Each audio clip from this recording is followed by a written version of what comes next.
Assalamualaikum warahmatullahi wabarakatuh. Salam sejahtera bagi kita semua. Yang terhormat kepada Parian Septiana SPD selaku guru mata pelajaran PKWU.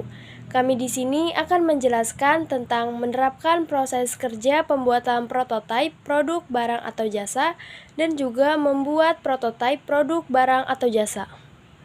Saya Indiana Nur Afifah ingin menjelaskan materi tentang definisi prototipe. Definisi prototipe. Prototipe atau prototipe adalah sebuah metode dalam pengembangan produk dengan cara membuat rancangan, sampel, atau model dengan tujuan pengujian konsep atau proses kerja dari produk. Saya Pandu Satyadi. Di sini saya akan menjelaskan jenis-jenis tahapan prototipe. Di sini ada 3 jenis tahapan prototipe. Yang pertama ada sketch. Sketch atau sketsa adalah gambar dibuat dengan pensil atau alat tulis lain di atas kertas dan tanpa membutuhkan biaya mahal. Umumnya, sketch digunakan dalam tahapan pembuatan desain awal untuk perancangan suatu produk. Yang kedua ada wireframe.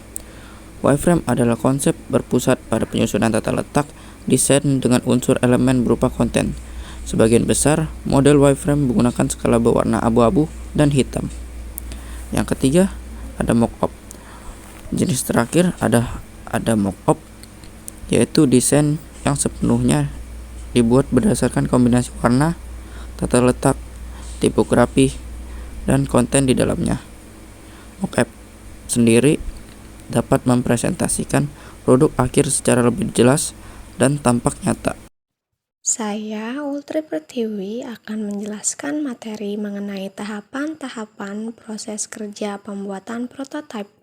Nah, kira-kira apa saja sih tahapan-tahapan proses kerja pembuatan prototipe itu?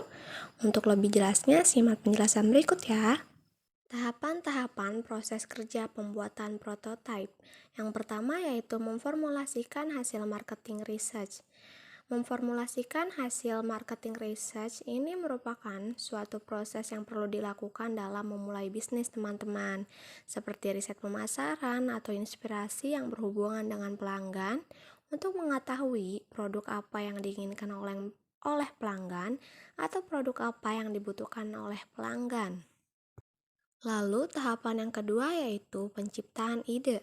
Penciptaan ide ini merupakan suatu proses di mana kita memikirkan beberapa hal yang akan dibutuhkan dalam produk yang nantinya akan kita buat. Bisa berupa inspirasi lain ataupun tren pada saat itu. Lalu yang ketiga yaitu membuat sketsa. Setelah kita melakukan proses penciptaan ide, selanjutnya kita membuat sketsa produk dengan menuangkan ide-ide yang sudah kita pikirkan sebelumnya, dituangkan melalui gambar sketsa produk yang akan kita buat. Dan yang keempat yaitu membuat prototipe atau sampel.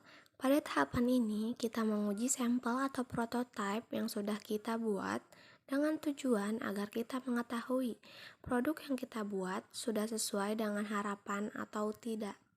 Tahapan proses kerja pembuatan prototipe yang kelima yaitu pengembangan strategi pemasaran, di mana kita mulai membuat serta menguji ide yang efektif dapat digunakan dalam memperkenalkan produk kita kepada para konsumen.